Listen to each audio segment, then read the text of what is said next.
So Hare Krishna, welcome everybody to the Srimad Bhagavatam session. So we will begin as usual by offering Guru Pranam and Mangalacharan prayers to the founder Acharya Srila Prabhupada. Om Jnanatimirandasya Jnananjana Shalakaya Chakshurmilitam Yena Tasmai Sri Gurave Namah. Sri Chaitanya Manubhishtam Stapitam Yena Bhutale Swayam Rupa Kadamayam Dadati Swapadantikam Vandeham Shri Guru Shri Yuta Padakamalam Shri Guru Vaishnavam Shri Rupam Sagrajadam Sahagana Raghunathanvitam Tam Sajivam Sadvaitam Savadutam Parijana Sahitam Krishna Chaitanya Deva Shri Radha Krishna Padhan Sahagana Lalita Sri Vishaka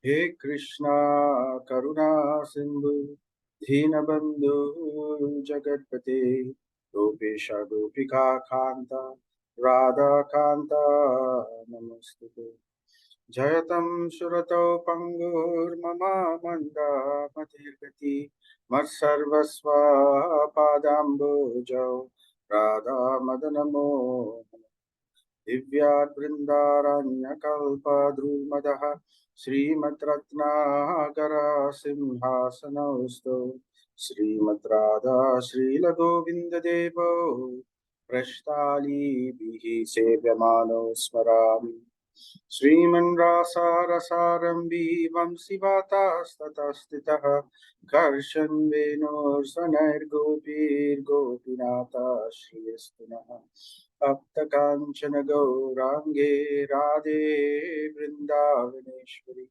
Rishabhanusute Devi Pranamami Haripriye Jaya Sri Krishna Chaitanya Prabhu Nityananda Shri Advaita Gadadhara Srivasadi Gaura Bhakta Vrinda Hare Krishna Krishna Krishna Hare Hare Hare Rama Rama Rama Hare Hare Hare Krishna Krishna Krishna Hare Hare Hare Rama Rama Rama Hare Hare Hare Krishna Krishna Krishna Hare Hare Hare Rama Rama Rama Hare Hare Nama Om Vishnupadaya Krishna Prasthaya Bhutale Srimate Bhaktivedanta Swami Niti Namine Namaste Saraswati Deve Gauravani Pracharine Nirvisesha Sunyavadi Paschatya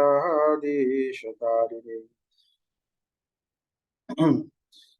Narayanam Namaskrityam Naram Chaiva Narottamam Devim Saraswatim Vyasam Tato Jayam. Before reciting the Srimad Bhagavatam, which is the very means of conquest, one should offer respectful obeisances unto the personality of Godhead, Narayana, unto Nara Narayana Rishi, the supermost human being, unto Mother Saraswati, the goddess of learning, and unto Srila Vyasadeva, the author. Nasta prayeshu abhadreshu nityam bhagavata sevaya bhagavati uttama shloke bhaktir bhavati naishtaki. By regular attendance in classes on the Bhagavatam and by rendering of service to the pure devotee, all that is troublesome to the heart is almost completely destroyed, and loving service unto the Supreme Personality of Godhead, who is praised with transcendental songs, is established as an irrevocable fact. Nigamakalpatarorgalitam phalam sukhamukadam mritadravya samyutam vivata bhagavatam rasamalayam muhurahur rasika bhuvibhavaka Krishnaya Vasudevaya Nevaki Nandanaya Cha Nandagopa Kumaraya Govindaya Namo Namaha Nama Pankajanabhaya Nama Pankajamarini Nama Pankajanetraya Namaste Pankajangre Tvai me ananya visayad matir madhupate asakrit Atim Mudvatahat Adha Gange Vaugam Udanvati. O Madhupate, as the Ganga forever flows to the sea without hindrance, let my Ratim attraction be constantly drawn unto you without being diverted to anything else or to anyone else.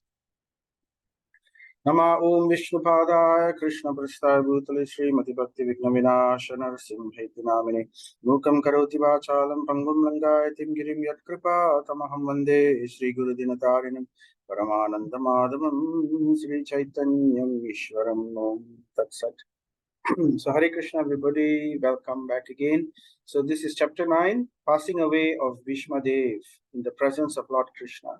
So we are doing part 3 and this is session 31. So recap quickly what we have done in the previous chapter. So it began with the assembly of everybody. When I mean everybody, basically everybody, all great personalities, from all over the world, not only the world, all over the universe. Raja Rishis, Deva Rishis, Brahma Rishis, all the Atmanas, the pure-hearted souls, and together with their disciples. So all of them came, assembled at Bhishma Dev's deathbed, and mainly the Pandavas and Lord Krishna, who carried the wheel, Chakradhara. So he came, and all of them came in great pomp, all dressed up nicely in chariots, in great fanfare. They gathered all their armies, and in great majesty, they came to shower honor by approaching grandfather Bhishma Dev, who was lying on the bed of arrows. So this was the respect they were giving to Bhishma Dev. And Lord Krishna, he arranged this because he wanted to satisfy Bhishma Dev. And he also wanted the world, the entire universe, to know the glory of his pure devotee. So this chapter is very nice. It reveals the heart of Bhishma Dev, and particularly what we're going to cover today. So Bhishma Dev glorifies the Pandavas. So like a good host, even though he was lying on a bed of arrows, he welcomed with sweet words, with glorification. He knew the glory of each and every personality, and he offered suitable glorification and words. So in this way, he welcomed the Pandavas, and he was overwhelmed with seeing them. It finally established as the rightful king. So his eyes, in shedding tears of ecstasy, he was welcoming them very nicely, heartfelt. So Bhishma is known as Prabhava Nyaha. Prabhava means glory. Nyaha means one who knows. So he's known as one who knows the glory of everyone. So he could, when the war was going on, he could correctly establish the power of each Kshatriya. He was naming each and every Kshatriya to Dhritarashtra and to Duryodhana, and he was telling the powers of each and every one of them. So he knows every single person's glory. And of course, he knows the glory of Krishna directly. So, and we heard how Bhishma Dev welcomed them, and then he started glorifying Krishna very nicely. So he glorified. So we'll just recap very quickly what were the main points he mentioned in glorification. So he glorified the Supreme Lord as Bhagavan Sakshat, as the Supreme Personality of Godhead directly, Bhagavan Sakshat, and as the original Adyo, origin of all the Narayanas, the original Narayana, Adyo Narayana Kuman.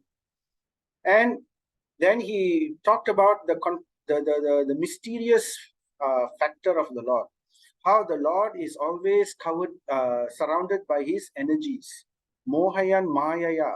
His glory and his powers and his greatness are covered for those who he doesn't want to reveal to. Only his pure devotees are able to understand. So he's covered by a curtain of his material energy. But yet, Asyanu Bhagavan Veda Guhya Tamam by Mahajans. That means Asyanu Bhavan, the glory of this Lord, Asyanu Anubhavan means the glory of the Lord, Of who? Of Bhagavan. And the knowledge of this glory of the Bhagavan, Veda means knowledge, is Guhya Tamam. Guhya means secret. It's very secret. It's confidential. And it is known by the Mahajans. So that's why if we want to know who is God, right?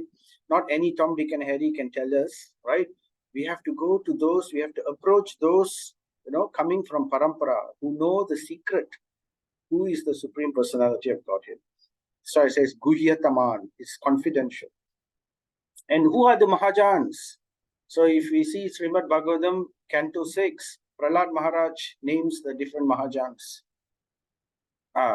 Swayambur, the 12 Mahajans altogether. Swayambur is Lord Brahma. Narada, son of Brahma. Shambhu, Lord Shiva. Kumara, the four Sanat Kumaras, the four Sanat Kumaras. Kapilo is Kapila Maharaj. Manu is the father of mankind, Manu. Especially talking about the first Manu, Swayambhuva Manu. Prahlado. Prabhupada says, amongst all the Mahajans, Prahlada is the chief of the Mahajans. And then there's Janaka. Janak is Sita Devi's father, Janak Maharaj, who perfected his life by performing his duties perfectly for the pleasure of the Lord. Bhagavad Gita says. Bhishma is also one of the Mahajans, so it's revealed. Bali Maharaj is also another Mahajan, Atma Nivedana Bali Maharaj. Vyasakir is Sukadev Goswami. We will reveal the glory of Sukadev Goswami in the later chapters of Srimad Bhagavatam, first canto. So these are the Mahajans. So these are the people who know. So that's why the four Sampradayas, Brahma, Shiva, Kumaras, and Lakshmi. Of course, Lakshmi is the Shladini Shakti's representative energy herself. So she is also a bona fide Sampradaya. So then Bhishma continues about Krishna's qualities. How Sarvatmana, he repeats many of the same points with Kunti Maharani also mentioned. So it's not a repetition. This is to re-establish again and again the importance and also the quality of the Lord. So for us to remember, Krishna's quality is Sarva Atmanaha. That means he is the ultimate Purusha. He is the ultimate Paramatma. The Paramatma in every heart, in the living beings. So who is Paramatma? We can understand it is Krishna. Mentioned in so many places. Not anybody else, not Shiva, not Brahma, but Krishna. In the form of Shirodakashayi Vishnu. Another quality, Samadrisho. He is equal to everyone, just like the sun. We have already discussed this several times. Then, Anahankritehe. Anahankritehe means he is, he's free from false ego. There is ahankar. Ahankar means false ego. Anahankar. That means he's free from the false ego. So whatever he does, it has nothing to do with the false ego at all. Because of course he's completely spiritual, right? And unlike us, we are not like that. We are opposite of all these qualities. So these particular four qualities are mentioned just to highlight the differences between the Jiva, which is Anu, and Ishvara, who is Vibhu. So the Lord is everywhere, whereas the Jiva is not. We are localized. I only know what's happening in my body. I don't know what's happening in another person's body or another person's mind, right? So we are localized. Samadrisho. So the Lord is equal to everybody, but we are covered with dualities, isn't it? And the false ego we are covered with, we are susceptible to it. The Lord is never susceptible to false ego. Free from material inebriety. That means there's nothing he can do which is wrong. Everything he does is perfect. Unlike us, we have the four defects, isn't it? We are subject to illusion, subject to making mistakes, we cheat. So all these things are material inebriety. So the Lord is free from all this. So although he is samadrisho, equal to everyone, tatapi, but ekanta bhakteshu, but to the pure devotees, ekanta bhakteshu means pure devotees, the one single-minded devotee, not the devotee who also does this, who also does that, who also, no, this devotee only thinks of the Lord, only worships the Lord, only has the Lord in his heart, eka anta, single-minded. For the pure unalloyed devotee, tyajata shakshat krishno darshatam agataha. So though he is equal to everyone, but he is especially partial and favorable to the pure devotees who have no other person other than the Supreme Lord. So this contradiction also we have covered previously, so in the previous topic and also in the previous time. So we'll move on. And then Bhishmadev continues, Bhaktya Avesha Mano Yashmin.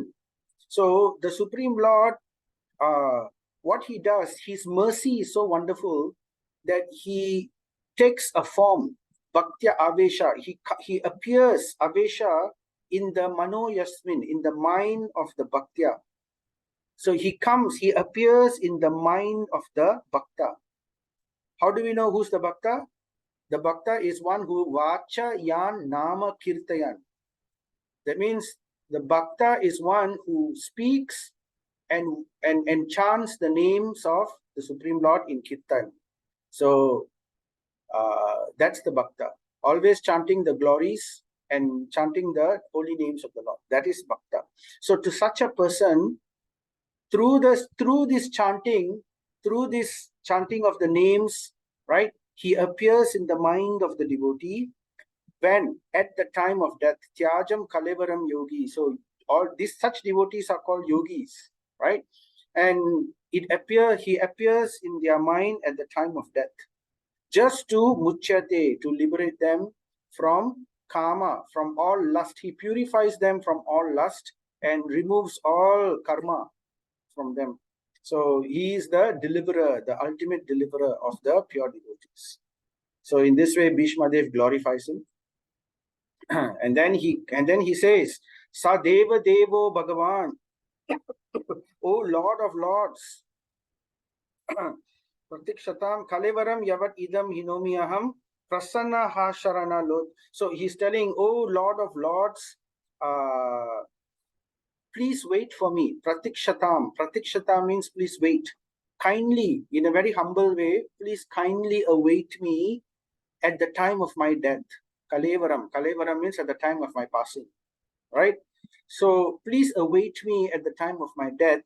O Supreme Lord, who is smiling cheerfully, Prasanna Hasan, very cheerfully smiling, Prasanna Hasan, Aruna Lochan, with eyes red like the sunrise, very beautiful eyes, reddish like the sunrise. Aruna Lochan, Asan, Mukha, Ullasat Mukhambujo. Ullasat means beautifully decorated, Mukha, beautifully decorated face. And what kind of face? Lotus-like face, Ambuja. And may you please await me at the time of my death in this way, and appear in the path of my mind. Dhyana patais means in the path of my concentration, in the path of my mind. Very poetically he says, stand in the path of my mind in your four-armed form in this way. So this is his prayer. This is his request to the Lord. So, and then we are now coming to the part here, Bhishmadev's final instructions. So we covered that last week also a bit, very briefly. So the main purpose, one of the purposes Krishna arranged this thing, he put Yudhishthira Maharaj into illusion, so that Yudhishthira Maharaj will inquire about Dharma from Bhishmadev. And in this way, he wanted to glorify Bhishmadev. So, Bhishmadev, Yudhishthira Maharaj will come to Bhishmadev, he'll inquire, please tell me. And then Bhishmadev will begin a very lengthy, there are, I think, 12 chapters, if I'm not mistaken, in Mahabharata. they're called parvas. And the longest parva is the Shanti Parva, which is dedicated to Bhishma Dev giving instruction to Yudhishthira Maharaj. So all the instructions he gives is there captured in the Shanti Parva of the Mahabharata. You can read it if you have the time. It's very long, but it's very interesting. But many of those points are also captured in the Bhagavad Gita and Srimad Bhagavatam. So no worries, we can go through Srimad Bhagavatam. But basically, in summary, what he talked about Varnashram. He talked about Varna and Ashram. So we'll talk a bit more today. And he talked about the varieties of Dharma.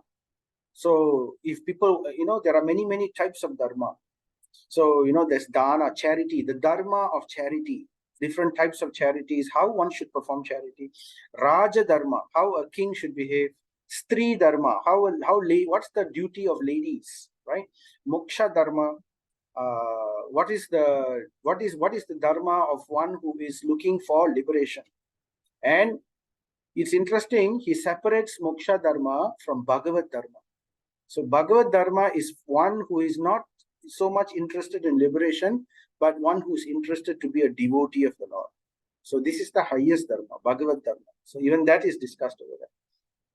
So now Dharma is very, very important, because one who does not act in Dharma, he commits sin.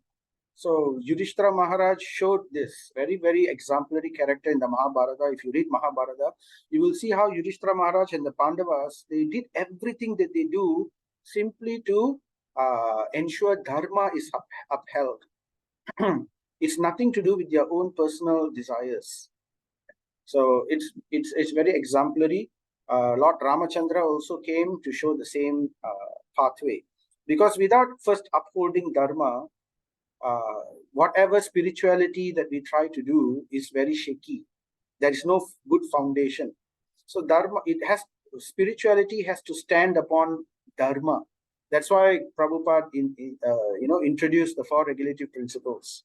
No meat eating, no illicit sex, no gambling, no intoxication. It's meant to uphold the 4 pillars of Dharma, which is Saucham, cleanliness, Tapa, austerity, Daya, mercy, and cleanliness, mercy, austerity, Satyam, truthfulness. See, these are the 4 pillars of Dharma from which all other Dharma emanates. So he spoke at length about these things. And Dharma is the first aspect of the Purusha Arthas, the four aspects of life. In life, one performs Dharma. After performing Dharma, one gets reward. That's the system of how things work. When one performs Dharma, one gets Punya, good credits. When one performs Papa, sin, when one performs Adharma or Vikarma, forbidden activities, then he gets sin. His reward is sin, right? So when one performs Dharma, his reward is Punya. And with this Punya, he can use it to, it's his wealth. So therefore, after Dharma comes Artha. Artha means wealth. So one gains. So what is the point one gains things? Because they want to satisfy their desire. So the third Purusha Artha is Kama. So Dharma, Artha, then comes Kama to satisfy one's desire. And then in the material world, eventually one comes to the point to understand and realize by wisdom and by experience that actually satisfaction of the senses is only going to lead to misery. It's not going to lead to happiness. So when they come to that platform, they would want to get liberation. So moksha is the 4th pillar, 4th aspect of the Purusha Arthas. So all this is basically karma kanda activities, fruitive activities, but it is described in detail by Bhishma Dev. So just to recap a little bit more, so last session I didn't have time to talk about the Varnashram because Prabhupada gives extensive purports about this. So I thought it was important for me to also cover them a little. So when we talk about varnas, varna ashram comes from the word varna and ashram. So varna means color, literally it means color, but it refers to the four divisions of society. So everywhere, naturally, there are four divisions of society. There is the intelligent class, uh, uh, and there is the administrative class, and there is the worker class, the business class, mercantile class, and there is the worker class. The ones who serve the other three aspects of society. So this is there. So Brahmanas is the first one that we will discuss. So these are the qualities given in scripture about what a Brahmana should have. Now, by definition, a Vaishnava is automatically a Brahmana, right? So we are all trying to become Vaishnavas. So if we want to become Vaishnavas, it's important that we imbibe Brahminical qualities. If you see Srila Prabhupada's ISKCON's mission statement, there are 7 mission statements in ISKCON. One of the mission statements mentioned in the first one actually, Prabhupada says, the society is meant to establish first-class gentlemen or brahmanas, right? That is the purpose, so that everybody can come to the point of brahmanas. So anyway, these are the qualities of how we can recognize brahmanas. So these are the qualities we can inculcate within ourselves. The first is called sama. Sama means peacefulness. A Brahmana is peaceful. He doesn't get agitated, right? He understands that everything is provided for by the Lord, that destiny reigns supreme. Everybody's according to one's karma, destiny is there. But as a devotee, he understands the Lord is directly in charge of the affairs of the devotee. So therefore, he's peaceful because he's illuminated by knowledge, right? So sama, peacefulness. Then dhamma. Dhamma means self-control. He's self-controlled. He doesn't give in to his passions. It doesn't mean that he doesn't have passions. Passions are there. Desires come, just like the rivers flow into the ocean, Bhagavad Gita, right? So, but nevertheless, just like the ocean is not disturbed by the multitude of rivers which flow into it, it doesn't change it, doesn't affect it. The ocean is still the ocean. So in the same way, the Brahmana is Dhammaha, peaceful, self-control. He exercises those disciplines which ensure self-control. And third is titiksha. Titiksha means tolerance. Legendary. The tolerance of Brahmanas are legendary. There are many examples in the scriptures, Puranic literature you can read, even Mahabharata you can see so many examples of Brahminical quality of tolerance. Satyam, the most important quality of a Brahmana. So once there was a Prabhupada told a story. There was a ashram. In the ashram, there was a guru, and this guru had some number of young students who were brought to him. So he wanted to know, and some of the students over there, he didn't know what the qualities were. He didn't know them. So he was wanting to know how to recognize a Brahmana. So he asked the children, who is your father?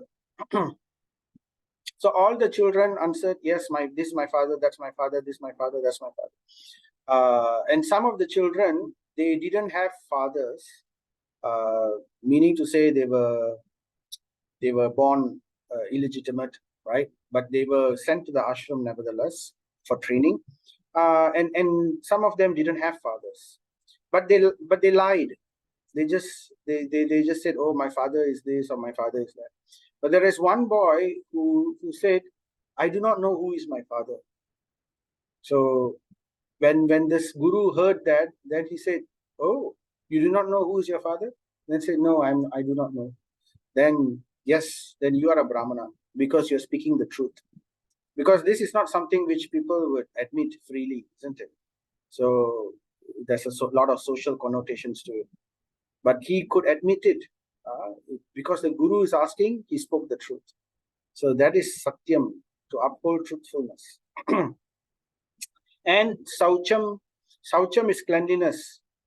Prabhupada likes to say, Brahmana and dirt is like acid and alkaline.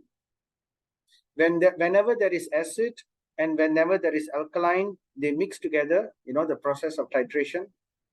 Immediately there is a reaction. When you take acid and you drop it into alkaline, immediately there's a reaction and you get water and salt, right? So similarly, Prabhupada says the Brahmana is like that. Whenever the Brahmana encounters a dirty place, immediately he has a reaction. The reaction is the Brahmana either leaves that place or he cleans that place. There is no in between. He either leaves that place or he cleans that place or he ensures that place is clean. So Saucham. So Saucham, mind, body, and words. And then Arjavam. Arjavam is simplicity. Very, very, very important quality also for a Brahmana. Simple living, high thinking. That's our motto, Krishna consciousness, right? So simplicity. Not to complicate our lives, not to complicate our needs, right? Sometimes, oh, I need this, I need this, I need this, I need this. So no, to have a simple life, simple lifestyle, simple food, simple desires,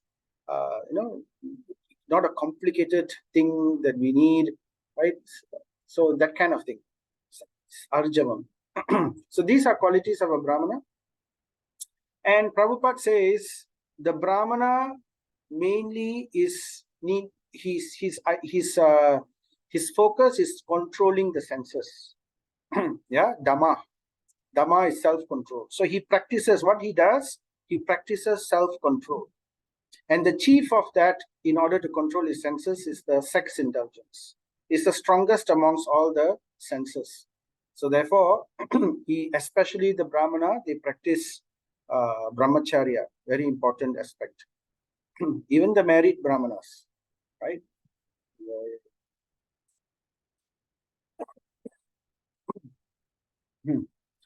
And what are the duties of a Brahmana? So the duties of a Brahmana, there are six duties only.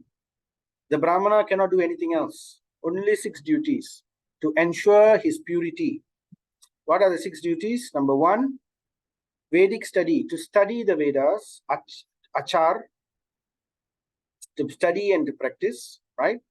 And to teach the Vedas, prachar. So study and teach scripture. That is two duties already, right? And the third duty is to carry out fire sacrifice and to carry out fire sacrifice for others and to teach them. So again, teaching. Yagyas, not only fire sacrifice, any type of yagyas. And the fifth duty is to accept charity, and the sixth duty is to give charity. Bhaktisiddhanta Saraswati Maharaj says, but in Kali Yuga, the Brahmanas are only good in one of these. Out of the 6 duties, in Kali Yuga, the Brahmanas are very good in only one of them. They don't do anything else. The one thing which they are good at is accepting charity. They are very expert in accepting charity, but everything else they don't do. So therefore, there are 6 duties which is there for the Brahmanas. So besides that, they don't do anything else. And very, very important, this is from Srimad Bhagavatam, Canto 9. I took this reference. The duty of a Brahmana, ultimately, right? This is the spirit of the duty of the Brahmana, right? No point he studies the Vedas, performs sacrifices, gives charity if he doesn't capture the spirit. The duty of a Brahmana is to culture the quality of forgiveness, which is illuminating like the sun, and it is very pleasing to Lord Hari. Tusyate Harir Ishvara. So Tusyate means pleasing to the Supreme Lord Hari. What is pleasing? The culture of forgiveness in a person. So that is Brahmana. Right, then we can speak a little bit about Kshatriya. The example of the Kshatriya is Lord Ramachandra, right? He came to show how to live like a Kshatriya. So these are the duties of a Kshatriya. There are also 6 duties. The first duty is charity. Now you might think, oh, Kshatriya, the most important first duty is to fight. But no, to fight is not the first duty of the Kshatriya. The first duty of the Kshatriya is, believe it or not, charity. And he is supposed to give charity to people. That's why, you read in the Puranic literatures how everybody was charitable. They gave so much of charities. The kings, even Karna gave so much of charity, right? We know Karna is famous for that. Not only Karna, so many other people, Yudhishthira Maharaj, kings, all the various kings. Some of the famous kings who's known for charities, King Sibi. King Sibi, if you read his pastimes, gave charity of his own body, his flesh, just to save because he was tested by the devas, and he anyway, it's a long story. I don't want to go into that now. Another famous king known for charity is King Harishchandra. So you can read about them if you have the time. But not only to give charity, but unlike the Brahmana who can accept charity, the Kshatriya is forbidden from accepting charity. He can never accept charity in any circumstances. Right? So it's like you can't accept bribes.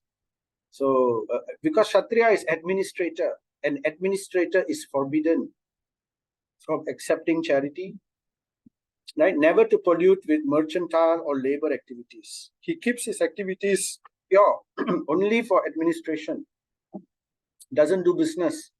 Because when you mix with this, then your focus is polluted. It's no longer, for the sake of dharma. So therefore, Kshatriya keeps himself in that way. That's why if somebody gives charity to a Kshatriya, it is like a great insult. So he will never accept charity, even if he lost a kingdom. So there are many stories like that. Must be well versed in the Shastras. Kshatriya is trained. Kshatriya is trained in the Shastras by the Guru, but he cannot teach. So unlike the Brahmana who can teach, Kshatriya cannot teach. Why Kshatriya cannot teach? Because the Kshatriya has some motivation. He is not completely in the mode of goodness. He is in the mode of goodness mixed with passion. So there is a mixed motivation. So he cannot be completely open-minded like the Brahmana. So there is a chance that he will, what he teaches, there is some vested interest or there is some kind of a deviation. So therefore, the Vedic system is very nice. It understands the psychology very well. So therefore, Kshatriyas, or those in the nature of Kshatriyas, very passionate, So yeah, they can understand scripture for their own purification in order for them to execute dharma properly, but they are forbidden from teaching. That's why, Bhishma, although he is the foremost warrior, he didn't teach the Pandavas. He didn't teach the Kauravas. He went and approached Dronacharya, who's a Brahmana, and asked him to teach. Never pretend to be non-violent. So this is another aspect of Kshatriya which is mentioned as a duty. So that's why, Arjuna, when he was trying to be non-violent in the middle of the Kurukshetra war, Krishna really, used some words. He said, people will make fun of you. Why they will make fun of you? Because you're pretending to be non-violent in the middle of a battle. So that is a strict no-no for a Kshatriya.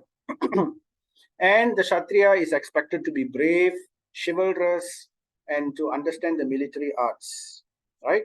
So it is said, even a few hundred years ago, there was a king in India. This was during the British time. And the king, went to fight in a war. And when he came back, the wife didn't open the door for him. The queen, she refused to open the door for him. Actually, they went to fight, but the war didn't happen. Somehow or other, the war got averted. It never happened. So they all came back fresh. So when the queen saw, he said, no, you are an imposter. You cannot be my king. You cannot be my husband. My husband, the king, is extremely brave, extremely chivalrous. He would never return home from a war without getting a single, some kind of, there will be some kind of mark on him. There will be some kind of hurt, right? This is to indicate how he had fought so bravely. So that is the nature of Kshatriyas. They are very, very chivalrous. So this kind of conduct is no longer there. It was there in different cultures. We could see it in the Japanese culture, the samurais. They were very, very honorable, some of them. They're very, very strict about certain code of honor. Right? Honor is like for them life. Any kind of dishonor, they would rather kill themselves, kamikaze, than to live. Even in the European ages also, the knights, during the time of the knights, so those who are knighted, they also followed a strict code of honor. So it was there, but slowly disappearing, fast disappearing actually. So nobody has any honor nowadays. People are willing to stab people in the back. So that's Kshatriya. So then there is the quality of the Vaishya. The quality of the Vaishya, not so many, only 4, I think. The first one is Goraksha, not money. The first quality of the Vaishya is not money-minded, is protection. The first quality of the Vaishya is to give protection. Protection to the cows, particularly the cows, Goraksha. Not only the cows, to give protection to the servants, to give protection to the people, to the villagers, to the to the animals. So this is Goraksha. It is said, Prabhupada says, a Vaishya Grihastha, that's why, the culture of Vedic culture is very, very wonderful. People do kolam. Those days, people used to do kolam. Even now, people do kolam with rice flour. Nowadays, people put stickers on the floor. It's not auspicious, actually. It has to be done that way, because when the rice flour is made, after the kolam is made, little insects can come and eat the rice flour, and then in this way they are nourished. So different animals, the insects, they all come and nourish themselves. So it's a nice culture. So people used to throw barley, throw sesame, throw grains of rice. When we're invoking the Lord, Swasti Vasanam, we take grains of rice covered with turmeric and we throw to welcome the Lord, right? So all these grains of rice, it's auspicious. At the same time, it's also there to sustain the animals, the insects. So this is basically Vasudeva Kudumbakam, to recognize that not only human beings, all living entities are the kingdom of God. So agriculture and distribution of foodstuff, that's the second duty of the Vaishya. Particularly, he looks into agriculture, the growing of food and distribution of food. He doesn't hoard them, he distributes them. And he is also trained in Vedic knowledge. And very important quality of the Vaishya is charity, Dhanam, just like the Kshatriya. So the Vaishyas and the Kshatriyas and the Brahmanas all give charity. And finally, the Shudra. Shudra, only one duty, because they are not very qualified. They are not able to perform the duty of any of the other classes. So very simple, one duty only. Simply, a Shudra should serve faithfully, that's all. So the main quality of a Shudra is faithfulness. A Shudra should not leave his master when the master is old and invalid. Right? That is the quality of a Shudra. So this quality is also there, even in modern times also we can see. We read about some of the stories, in Victorian times, there were, in Europe, there were the servants of the Lord, they are all very loyal to the Lord or to the person they are serving. The butler, the landlady, so all this, the maids. So it's like the culture was still there. It wasn't lost. But now it's gone. almost 90% gone, 95, 99% gone. But it's interesting that even Kali Yuga, just few hundred years ago, it was still evident. So anyway, but Shudra has to be maintained because Shudra is dependent on the other three classes. So they have to be maintained by the other three, particularly the Kshatriyas and the Vaishyas. But there are some rules. So not to, so what are the first rules? The main rule about maintaining a Shudra is Shudras must first of all be satisfied by sumptuous food and clothing before any sacrifice is performed. So this is the Vedic system. When something is done, right, first satisfy the lower classes before anything higher is done. One cannot start thinking about doing big things when the lower classes are suffering, right? So just like, when they are like children, when let's say a program at home, you're having a big program at home, the children cannot fast. So the first thing we give them food, we satisfy them, and then we are free. They won't disturb, and they are happy. So then we can do all our whatever duties that are needed to be done. So in the same way, Shudras are also to be satisfied. Before a yajna is to be performed, first they must be given food and clothing before the sacrifice is performed. So that is the nature. No independence is given to the Shudra because the Shudra is not trained Vedically and he doesn't control his senses. He cannot control his senses. Not like the Brahmana, isn't it? Or not trained like the Kshatriya or not guided like the Vaishya. So therefore, for their own good, just like children, they are not given independence. But that doesn't mean that they are put as slaves. It means just like children, children are not given independence doesn't mean that they are slaves.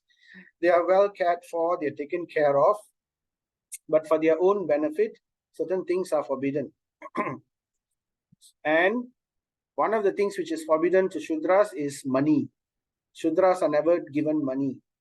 Why? Because they are given food, they are given lodging, they are given place to stay, they are given everything, whatever they need, but money is not given because they will misuse it. So that is the nature of that. So in this way, this is the perfect society, and the society has an aim. The society's purpose is there for a reason, the setup. So Prabhupada says, human energy is meant not exactly for fulfilling animal propensities of eating, mating, sleeping, defending, but it is meant for self-realization. And it is structured beautifully in this way for that purpose.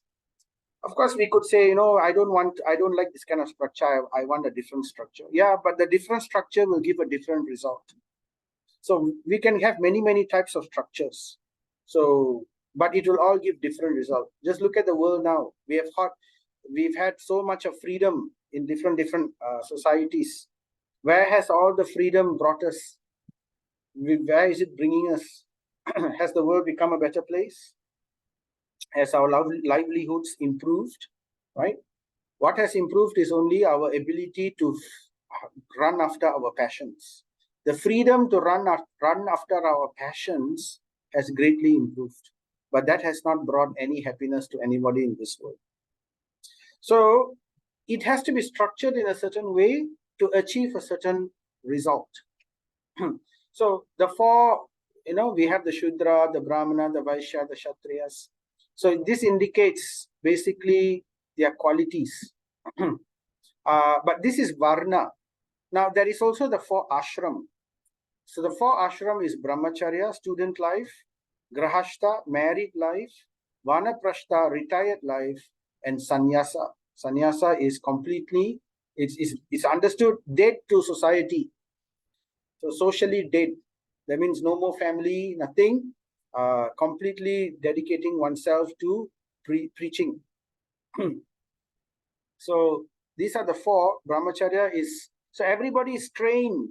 There is training in the beginning. Nobody is just trained. Nobody jumps into marriage straight away. People are trained properly, Even for marriage, one has to be trained. One has to know. No, marriage is a sacred duty. It is not simply, a license for sex or for sense gratification. It is a sacred duty. So that has to be trained, and the duties of the husband, the duties of the wife has to be understood. Expectations has to be made clear, right? So all these things has to be there before it takes place. Otherwise, we get marriages, love at first sight, divorce at first fight. This is what we will get. Love at first sight, and then divorce at first fight. I've seen practically it happens. So because they are not trained, expectations are not there. So anyway, more than just marriage, in how one should live, in what's the purpose of life, how one should exist. So all this is training in brahmacharya, and from there we can understand who is going to be Shudra, Brahmana, Vaishya, Kshatriya, and if they like, they can enter into marriage, grahastha. So it's called ashram, brahmacharya ashram, grahastha ashram. Ashram means shelter. So the man is given shelter by the wife. The wife is given shelter by the man. How does the man get shelter by the wife? The man gets shelter by the wife because he is able to restrict his sense gratification only to his family, nothing outside. So that in that way he's protected from the onslaught of Maya. So the wife gives protection to the husband in many ways, right? Just like how, there are many stories in the Purana like that also. So, and this is therefore ashram. Then we have vanaprastha. Vanaprastha is retirement. So one is not expected to go on in family life, grandchildren, great-grandchildren, great-great-grandchildren, the greatest grandchildren. No. So Prabhupada says, at least by age of 50, one should look into retirement. One should not work, and then dedicate all of one's energy, one's life, one's mind into money making or family making. It should, at one point of time, be freed so that one can think about the spirit, the soul. His next life is approaching.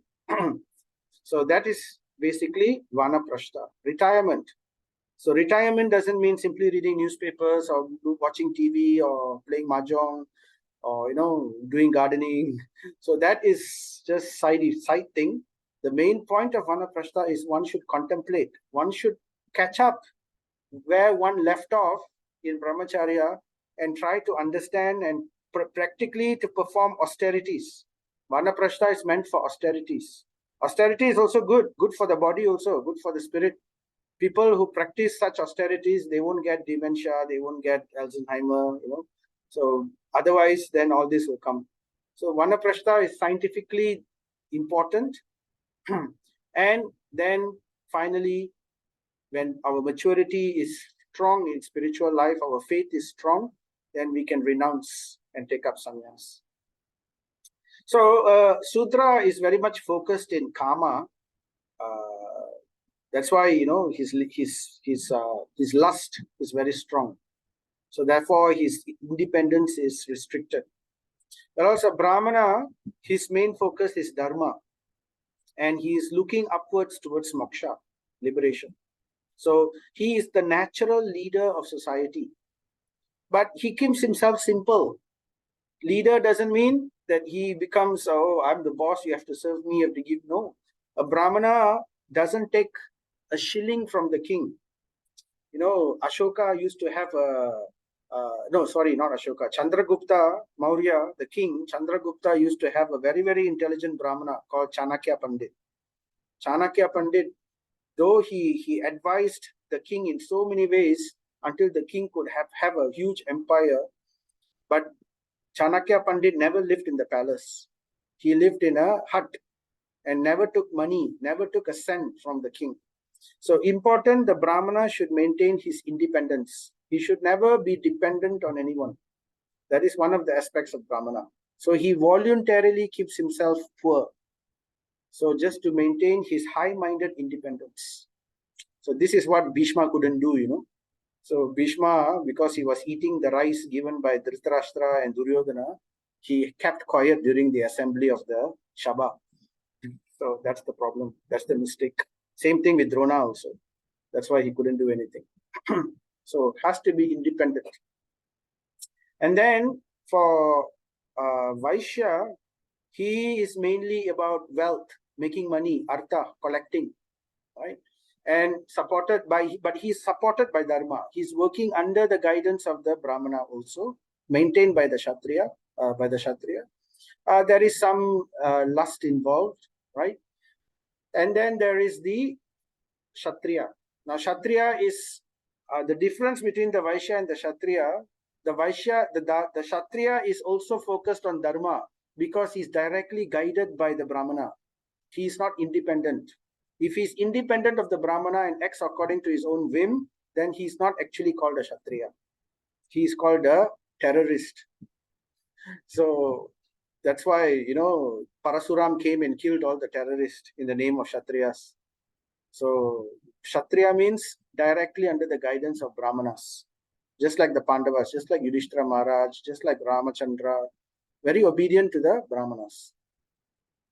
And they are always controlled, but they are also having passion, very strongly in passion, but controlled by the Brahmanas. So in this way, here we have triangle. The triangle indicates that society is arranged in such a way because there is a purpose. The purpose is moving upwards towards liberation. This is the goal of such an arranged society. So Bhishma Dev, if you recap a bit previously, Bhishma Dev instructed all of this very nicely to Yudhishthira Maharaj and to all those who are listening. And he gave these instructions in two divisions. First, he talked about all of these. So this is all karma kanda, very slow process. The pravarga process, very slow. It's the path of material sense gratification. It's very slow process. Very gradually one gets liberated. Comes after many, many lifetimes. To counteract it, he also introduced yoga, the path of detachment, vairagya, and by the path of raga, attachment. So yoga and bhakti also introduced by Bhishma Dev to counteract this materialistic karma kanda tendencies, so that one can take the quick path towards liberation. All right, so that is a summary of what Bhishma talked about, just a little bit more. So Prabhupada says, as the river draws water from the sea through the clouds and again go down to the sea, similarly, our energy is borrowed from the Supreme Source, the Lord's energy, and it must return to the Lord. That is the perfection of our energy. So human energy is meant to satisfy Vishnu. That is why the structure is arranged in such a way, right? It is meant to ultimately satisfy Vishnu. So here is the evidence, Vishnu Purana 3.8.9. Varnashrama charavata purushena parapuman Vishnur aradyate panta nanya tattosha karanam. It was quoted by Ramananda Raya to Chaitanya Mahaprabhu. So what it means, one can worship the Supreme Personality of Godhead Vishnu by the proper discharge of principles of Varna and Ashram. By simply performing our duties, right, as a Vaishya or a Kshatriya or a Brahmana or whatever, right, or even a Shudra, just by performing our services, even mundane services, if we do it according to these guidelines, we please Vishnu. So by doing that, we get Sukruti, we get Punya. And eventually, this will purify us, and eventually it will lead us towards yoga and bhakti. So it's a slow process, but still it is meant to uplift society. So that is why it was given. All right. So, this is the longest recap I've ever done. Anyway, that wasn't recap because I didn't cover it before. But just to quickly go on. So Bhishma Dev gave all these instructions. And while Bhishma Dev was describing occupational duties, the sun was moving towards the north, Uttaranaya. I discussed this previously. This is the time when yogis and mystics want to leave their body, the auspicious time. So the sun was moving towards the north. So then that man, Bhishma, who spoke on different subjects with thousands of meanings, and who fought on thousands of battlefields and protected thousands of men. Therefore, he's called Sahasranir, one who is made up of thousands. Right? So such a person, then he stopped speaking. So he understood already, my time has come, right? So it is now time to leave. All that has to be spoken has already been spoken by Bhishma Dev. And being completely freed from all bondage, withdrew his mind from everything else. So Bhishma Dev, after speaking so much about material things, karma kanda, yoga, Bhagavad Dharma, so then he withdrew all of that into his mind and then only concentrated on the Supreme Lord. And what did he do? Fixed his wide open eyes upon Adi Purusha Krishna, the original personality of Godhead, Adi Purusha, who? Krishna, who stood before him Chaturbhuje, because that is the form that Bhishma had an affinity towards. So he had a deity of Narayana, so he had an affinity in that form. He wanted to see Krishna in the four-armed form. So dressed in yellow garments that glittered and shined. And by pure meditation, looking at Lord Sri Krishna, thus all the external activities of his senses at once stopped. So he was now going into samadhi, going into trance, preparing to leave the body. He was at once freed from all inauspicious things, asubhaha, and was relieved of all bodily pains by the grace of Krishna. And he prayed. So in such a situation, what did he do? So what did he do after he lost all his pain, after all inauspiciousness is gone? Did he rejoice? No. And then he prayed transcendentally to Janardana while quitting his material body. So these were all the topics which we covered previously. We stopped here in the previous session, and we are now going to go into Bhishma Dev's Samadhi. How he is, Samadhi means deep trance that cannot be broken. So this is Bhishma's thoughts and meditations at the time of his death. So, and you can see here, this is called Lalasamai. As I mentioned, the prayers are divided into three categories. First category is glorification, right? Second category is humbly submitting oneself as a servant. And third category is to ask from the Lord some perfectional stage. So what Bhishma Dev asked, he asked that the Lord appear in his mind at the time of his death. Already granted, the Lord is there. Now he asks further. What are the things he's asking? So we will hear what he is asking. Sri Bhishma Uvacha. So this begins. It's already 9. Let's see. We can try to cover as much as we can before 9:30. So Bhishma Dev says, let me now invest my thinking, feeling, and willing. Mati, the word mati, it means all three things, right? Which were so long engaged in different subjects and occupational duties. So all this he spoke for so long, different subject matters, karma kanda topics. So now he's saying, let me now invest all my thinking, feeling, and willing exclusively in the all-powerful Lord Sri Krishna. Vibhu, all great, all-powerful. And he continues, he is always self-satisfied.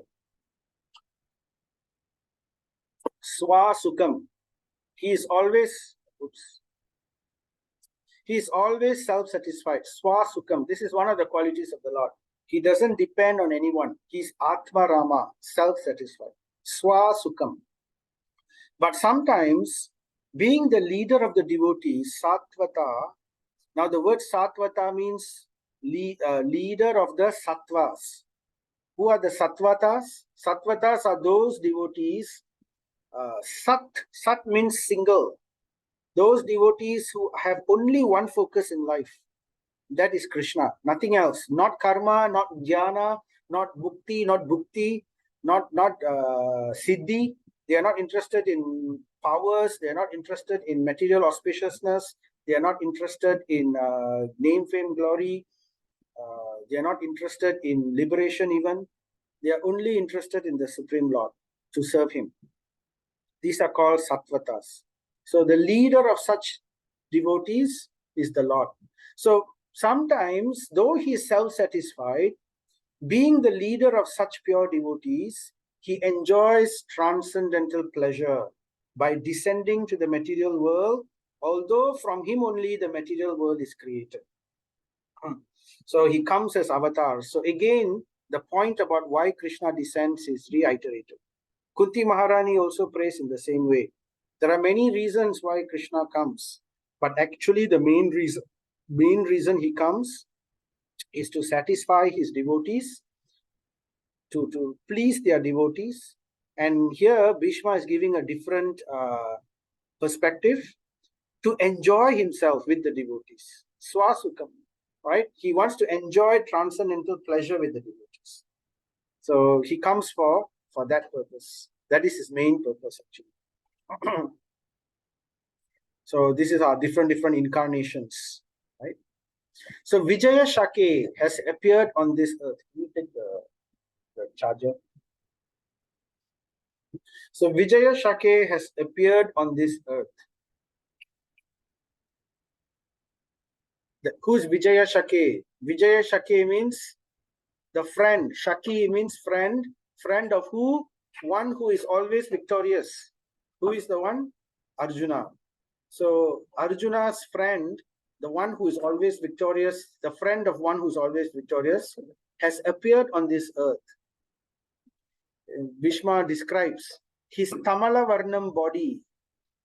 Tamala, there's a tree called Tamala tree. You'll see it in Vrindavan. Mayapur also I saw. And this tree is unique because it is blackish, bluish color. So even Chaitanya Mahaprabhu, in his Bhava ecstasy, sometimes he looks at Tamala trees, he goes and embraces the tree, thinking it's Krishna. So in that way, the Tamala tree is very special.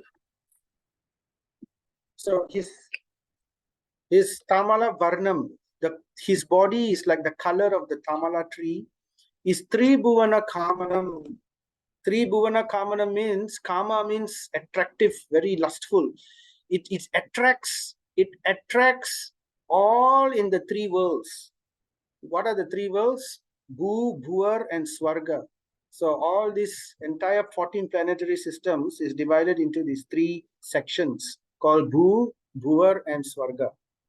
So the lower planetary systems and Earth is Bhu Mandal, and Bhuvar Loka is above, and higher than Bhuvar Loka is Swarga, consisting of Swarga Loka and all the other higher planetary systems up to Brahma Loka.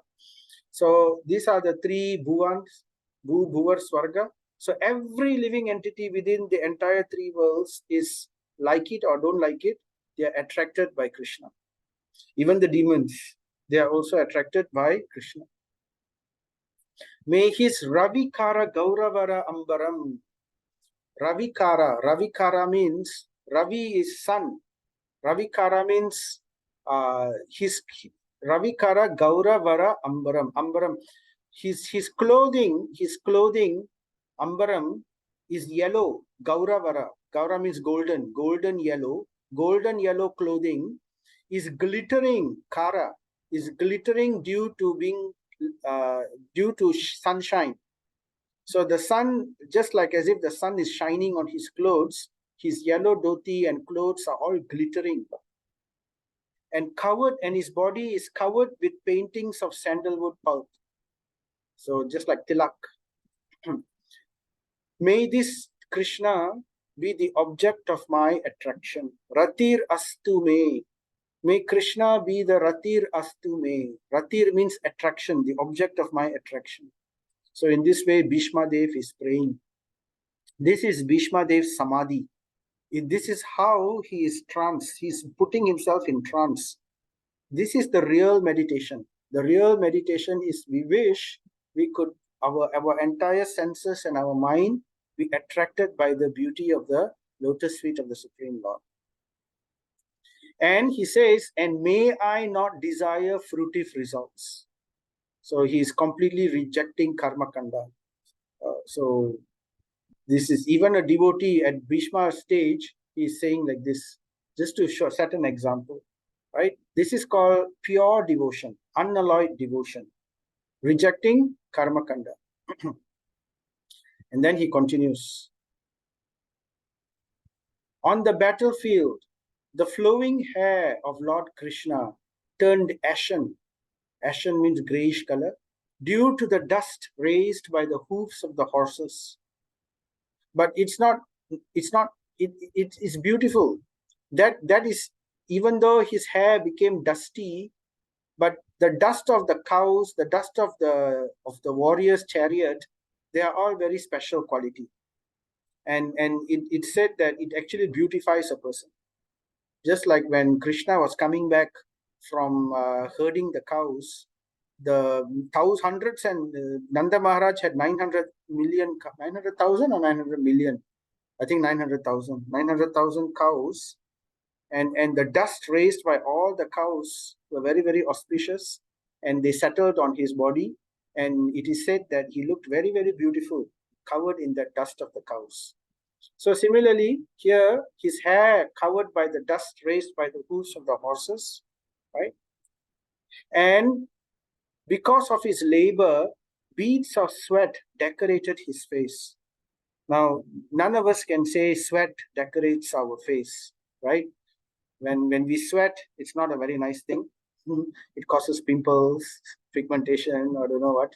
But for Krishna, it's decoration. It decorates his face. This is the meditation. You try to get into the meditation of Bhishma Dev.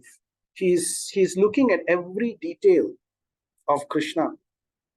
All these decorations, alankrita, the word alankrita is used. So the dust, the sweat, all these are decorations, intensified by the wounds dealt by my sharp arrows, were enjoyed by him. How do we know? Here's the evidence. Vilasat. The Lord is enjoying his wounds. No, he's not enjoying his wounds. He's enjoying the pleasure experienced by Bhishma Dev. Just like, Bhishma, his relationship with the Lord is, as I mentioned previously, is in a warrior kind of relationship. It's one of the rasas. It's a type of dasya ras, servant rasa.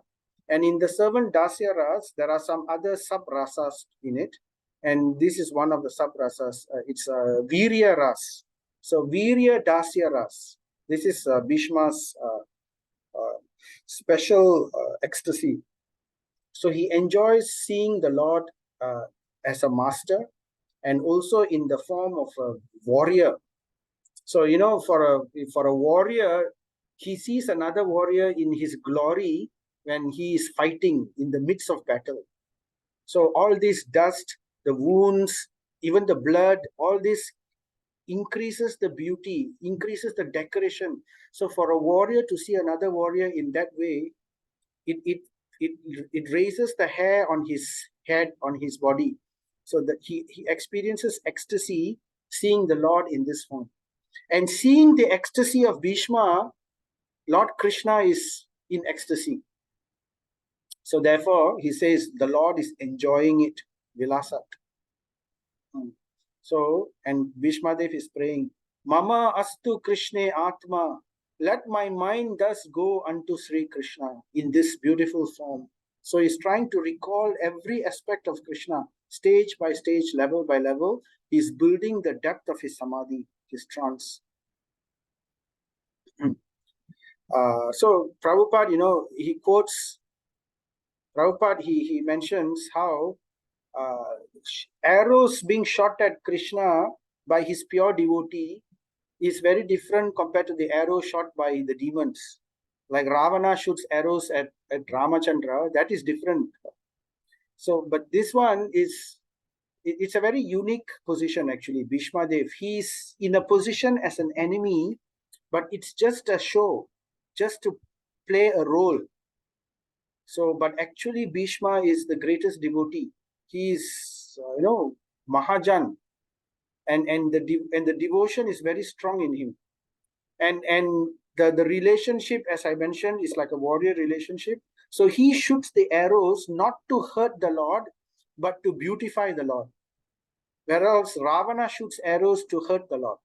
Whereas Bhishma shooting arrows, his motivation is to make the Lord even more beautiful in his glory as a warrior. So to understand this, it's actually a very deep point. We have to meditate on this actually. The Acharyas explain, Prabhupada also explains nicely in his purport, you can read. But it's something like a love bite. Sometimes in lovers, they give each other a bite. So my daughter cannot understand. So anyway, so love bite. So this is actually given by Vishwanath Chakravarti Thakur. He says, just like a love bite, it doesn't cause pain. It's not meant to wound, but it's meant to excite. It's meant to give pleasure. So in the same way, it's creating ecstasy in the Lord and also in the devotee of the Lord. So, and it's also, this is also to bewilder the atheist. The atheist will say, you see, your Krishna is not God, he's bleeding. How can God be bleeding? So this is just to make them, already Krishna established, right? I am spirit. Spirit cannot be harmed, cannot be harmed by weapons, cannot be moistened by water, cannot be burnt by fire, cannot be, what's the other one? Huh? Yeah, wind, dried by the wind. Yeah, withered by the wind. So the spirit is beyond matter, and Krishna's body is entirely spirit. So how can it be harmed by weapons? So it is all a transcendental ecstasy relationship. You have to understand that. So anyway, then Bhishmadev continues. In obedience to the command of his friend, Lord Krishna entered the arena of the battlefield of Kurukshetra between the soldiers of Arjuna and Duryodhana. And so, and while there, he shortened the lifespans of the opposite party by his merciful glance. Now, that might sound very contradictory for someone.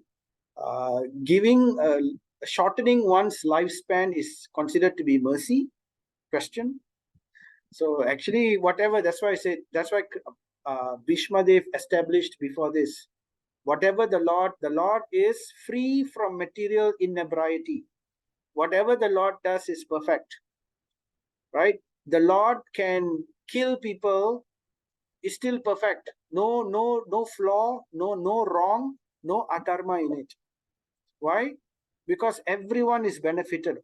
Everyone in the world is ultimately benefited by every activity that the Lord does, even if it looks contrary to our material moral vision.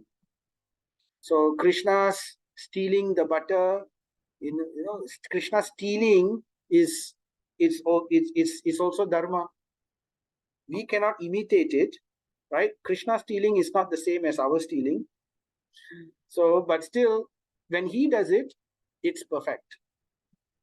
When Krishna steals the clothes of the gopis and plays with the gopis in this way, right?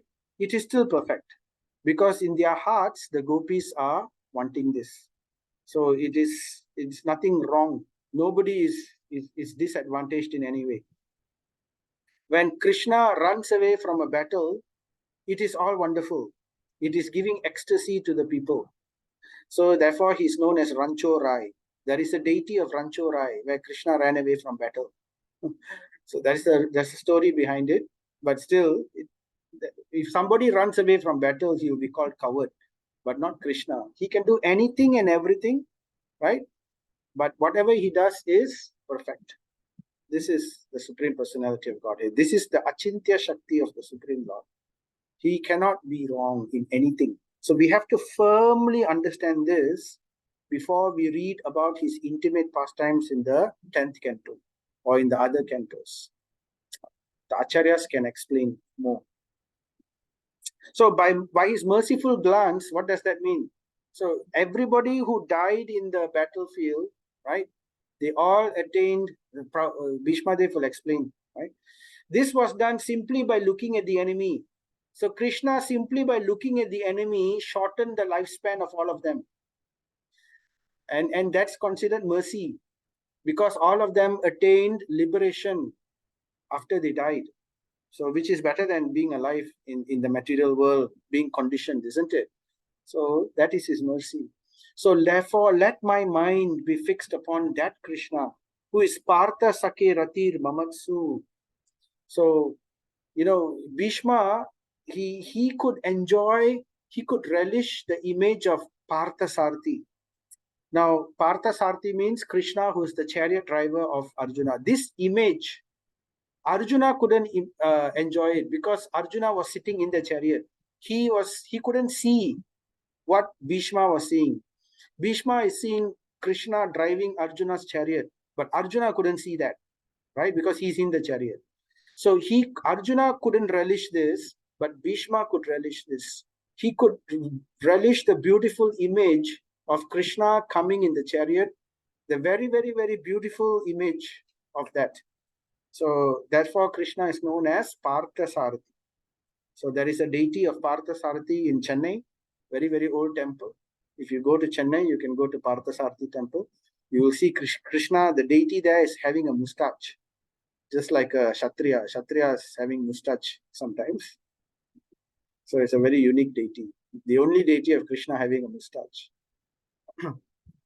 So anyway, when Arjuna was, so Bhishma continues, when Arjuna was seemingly polluted by ignorance, when he was polluted by ignorance, during the beginning of the Bhagavad Gita, before the Bhagavad Gita was recited.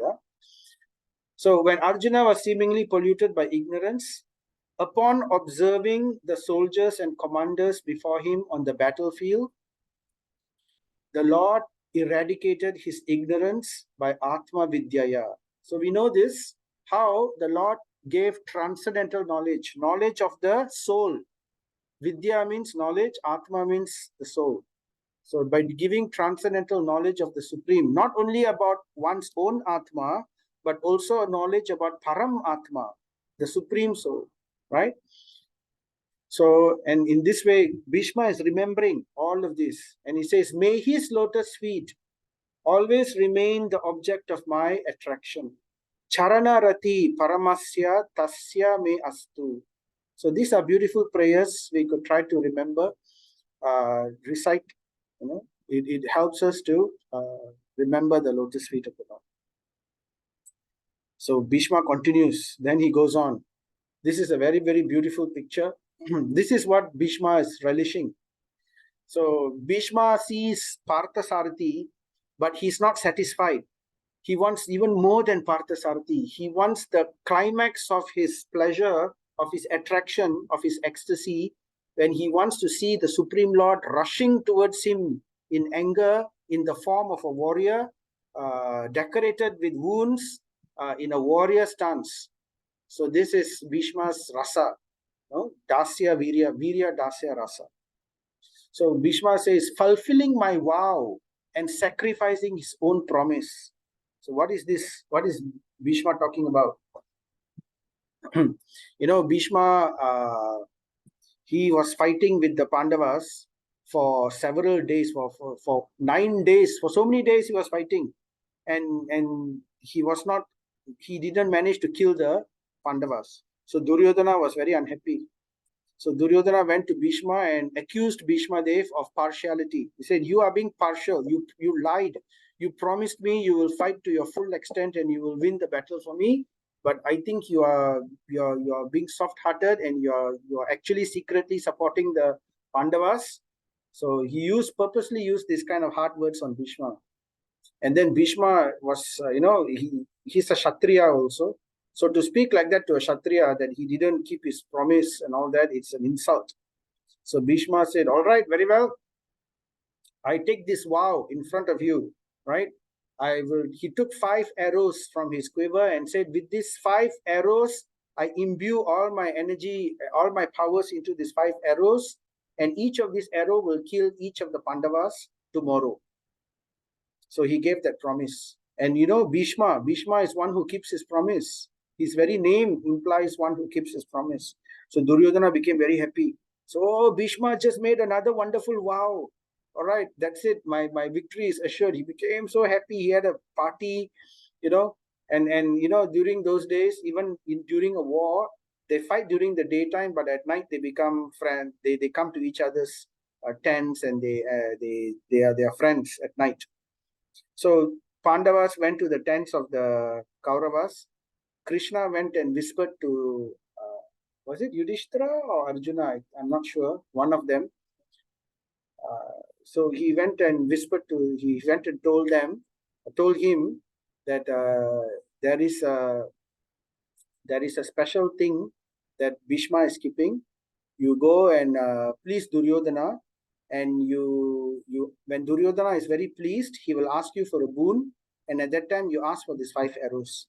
So actually Duryodhana, once the arrows were given, invested the powers by Bhishma, Duryodhana didn't trust Bhishma even then. He said, okay, never mind, you have given these powers to this arrow, now let me keep these arrows for you. Tomorrow during the war, I will give them to you. That time you can use them to fight. Now, I don't want anything to happen. I know Krishna can do all kinds of things, so I will take care of these arrows. So he was keeping it with him. So, but he was so happy that he threw nice party at night and everything, and the Pandavas came, and when Arjuna saw, I can't remember who it was, either Arjuna or Yudhishthira. When Duryodhana saw one of them, he became so happy. Oh, tomorrow you're all going to die. This is your last night, actually. So I'm so happy. So ask me whatever you want. He was very confident because he knew that the Pandavas will never ask for the kingdom. Because Kshatriyas, they never beg charity. So they will get their kingdom by their own prowess. So he said, what they can ask for, ask whatever you want. So then, at that time, because prompted by Krishna, the Pandava asked, give me the 5 arrows that you're having. So then, in front of everybody, Duryodhana cannot lose face. He's also a Kshatriya. So therefore, he had to give the 5 arrows to his great chagrin. So therefore, that happened. And then the next day, Bhishma, he couldn't fulfill his vow because the arrows were taken, and Duryodhana went and nagged him some more, nagged him. No, you are great, you are very powerful. Even without the 5 arrows, you can still do it. Then Bhishma said, okay, I will fight in such a way today. I give you my vow that I will fight in such a way today, since you are bugging me so much, that I will fight in such a way that Arjuna will die today. I will put Arjuna in such a situation that either Krishna himself breaks his promise or Arjuna will die. So therefore, he made this second vow. So this is what happened. Then he fought in such a way that Arjuna and Krishna were in trouble already. They were in a very terrible situation because Arjuna wasn't really fighting to his full capacity also. Because whenever he looked at Bhishma, his heart was melting. He couldn't bring his full capacity to bear to harm Bhishma. And Krishna also knew this. Krishna already warned Arjuna, you cannot be like this. You have to give your full fight. No? So, but still, this was happening. So Arjuna was in trouble, and at one point of time, he was going to die. So Krishna then had to step in. So therefore, he stepped in. He got down from his chariot and he rushed towards Bhishma. He lifted a wheel in his hand and rushed towards Bhishma. And when Arjuna saw this, he was aghast. Hey, Krishna, no, you kept your promise. You gave your promise. Krishna gave the promise that he will not lift any weapon during the Mahabharata war, right? So you kept your promise. You keep your promise, please. Never mind about me. So he held he held Krishna's legs and dragged, but Krishna still dragged. He went on towards Bhishma. So it's very beautiful, actually. This entire, I really like this scene very, very much. Many angles, many aspects of this particular scene. In one hand, you have the beautiful relationship of Arjuna trying his best to maintain the word of his Lord. Krishna, he wants to ensure Krishna doesn't break his word. His love for Krishna is so great that he doesn't want Krishna to break his word, even at the cost of his own life. So he's lovingly embracing Krishna and holding on to him to keep his promise so that his name is not broken, that his fame and glory is not broken. But at the other hand, we have Bhishma, who yearned so much to see Krishna in this particular situation. He wanted so much for Krishna to rush at him in this kind of angry mood, with fire in his eyes, with blood strewing down. He's shooting arrows at him, decorating his body with blood and wounds. He wanted to see so much this beautiful image of the Lord. The attraction of Bhishma was so strong that Krishna wanted to fulfill Bhishma's vow so much that even though Arjuna was holding him back, but the attraction and love between Bhishma and Krishna was so strong that Krishna was still dragging Arjuna and moving forward like a lion. So that is one hand. And even at the cost of his own promise. So Krishna wanted to show the world that I don't care about my fame. I don't care about my name, fame, glory. All I care about is I am here 100% for my pure devotees. So therefore, just to satisfy Bhishma, he came rushing, willing to break his promise.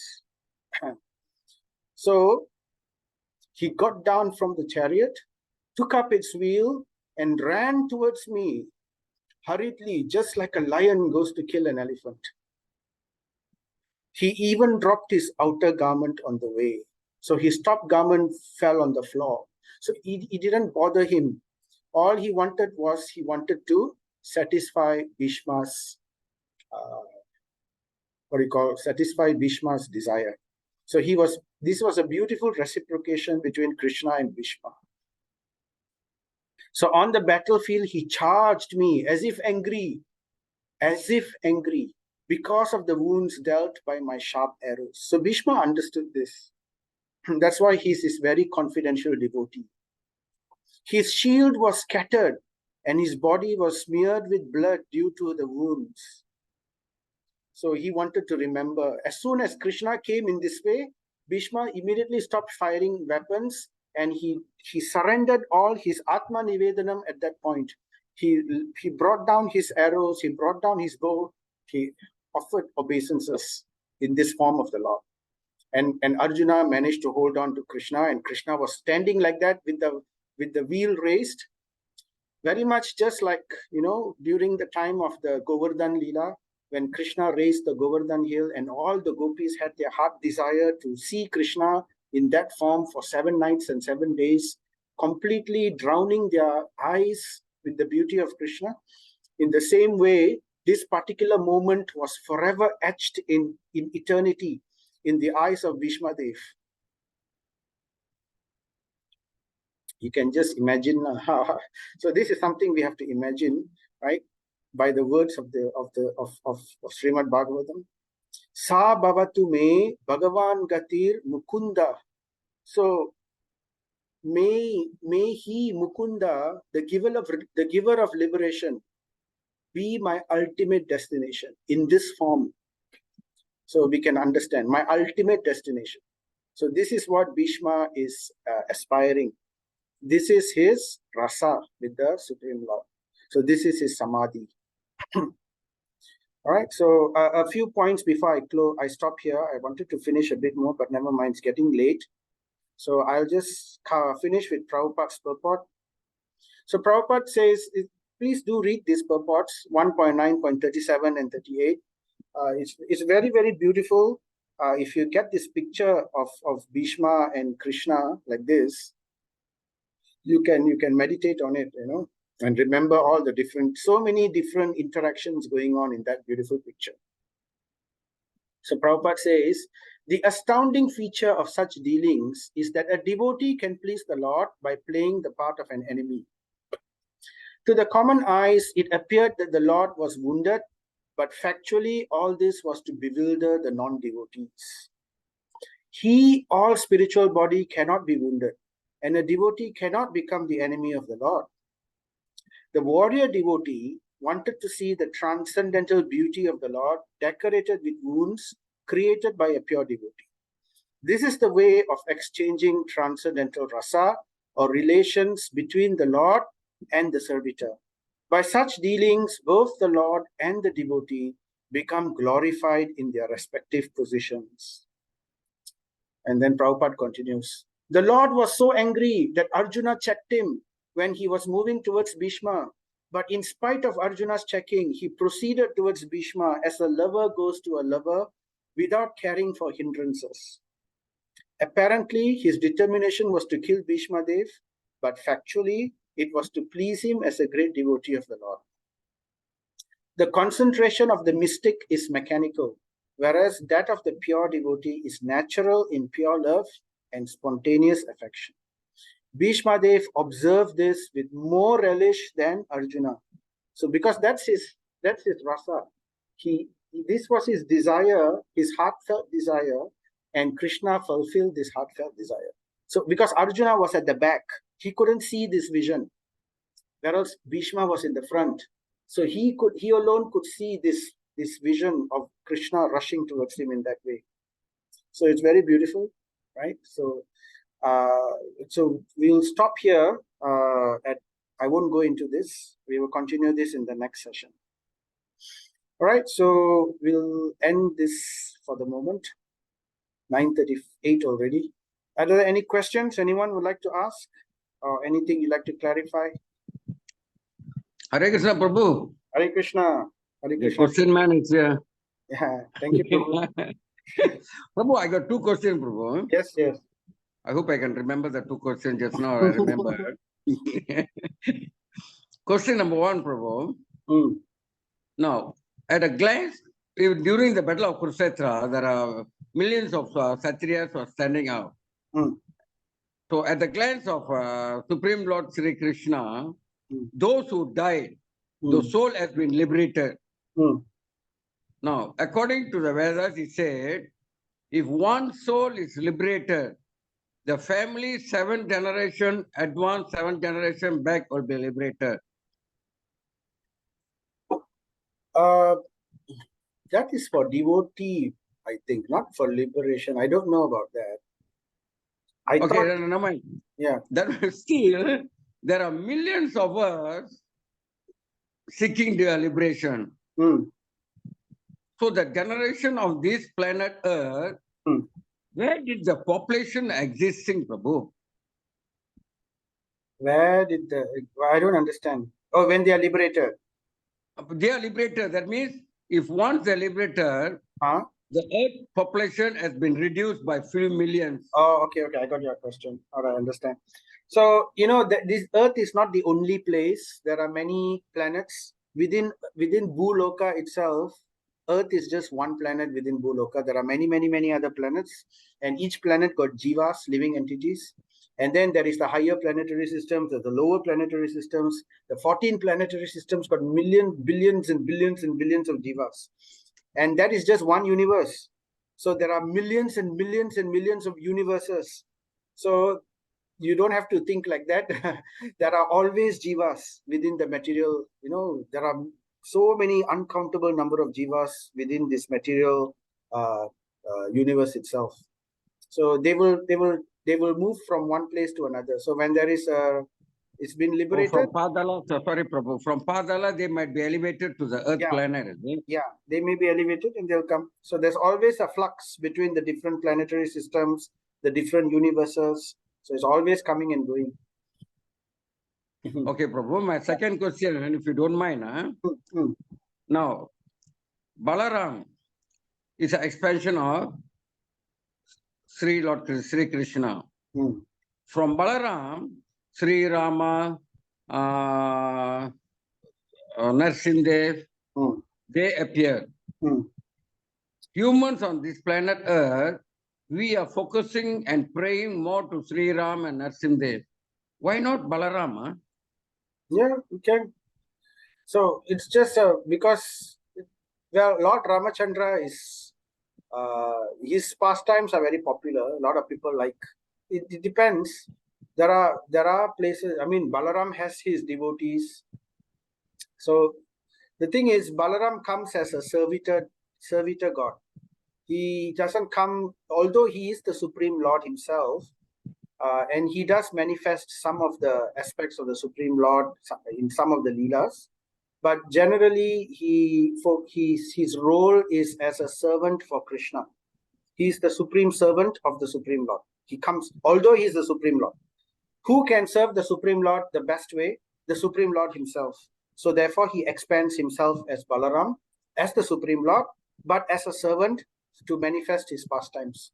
So yeah, so from Balaram is the first expansion of the Lord, representing the Sandini Shakti. The Sandini Shakti is the Shakti where all the spiritual, it creates, Balaram's role is to create the spiritual universe, the spiritual world, the spiritual, the planets, all these things is done by Balaram. And all the paraphernalias, the land, the trees, and all this, the mountains, the houses, the palaces, all this is created by Balaram. So he creates the facility, and from Balaram, we have the first Chaturvyuha expansion of Sankarshan, Aniruddha, Pradyumna, and Vasudeva. And then the second set of expansions of the four, right? Balaram himself doesn't do the creation. He expands. From Balaram, he expands as the Chaturvyuha. And the first and the second set of Chaturvyuha, they are the ones who actually do the expansion business in the spiritual world. And then from one of the expansion of the expansion of the expansion of the Chaturvyuha, from there comes Mahavishnu. So from Mahavishnu comes Garbhodakashay Vishnu, from him comes Shirodakashay Vishnu, and then from these Vishnus come all the other incarnations. So, but the special thing about Ramachandra is also there in the spiritual world. He has his Ayodhya Dham. He's one of the rasas there as well. So yeah, your question is right. Why not Balaram? So yes, we can worship Balaram more. That's why during Balaram Purnima, by right, one should observe full fast up to Ekadasi fast by right lah. But this year I also didn't. Thank you, Prabhu. Anyway, Yeah. because of you, these questions raised in me. After listening to Bhagavad Gita, Srimad Bhagavatam class for the past few days, these questions came out to me to ask you. Okay. If not, I also wouldn't know. Thank you, Prabhu. Thank you.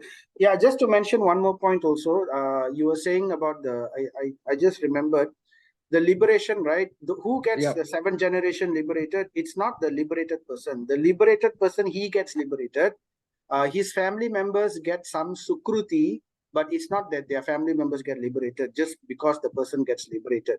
But if a person becomes a devotee, then yes, if he becomes a Uttama Adhikari, pure devotee, then I think 21 generations or hundreds of generations, I don't remember exactly, hundreds of generations of family members get liberated.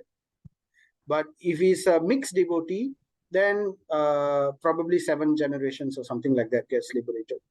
So any kind of devotee is certainly a boon for the family members. So if a devotee is born in the family, right, he goes back to the spiritual world, but he also gives liberation to his family members. So that's the point. Thank you. Thank you very much. Hare Krishna. Any other questions or comments from anybody else? Sorry for taking so much of time. If not, then thank you so much for listening. Srimad Bhagavatam ki jai, Srila Prabhupada ki jai, Sri Krishna Bhagavan ki jai. Thank you very much. Hare Krishna. Hare Krishna. Thank you, Prabhu. Hare Krishna.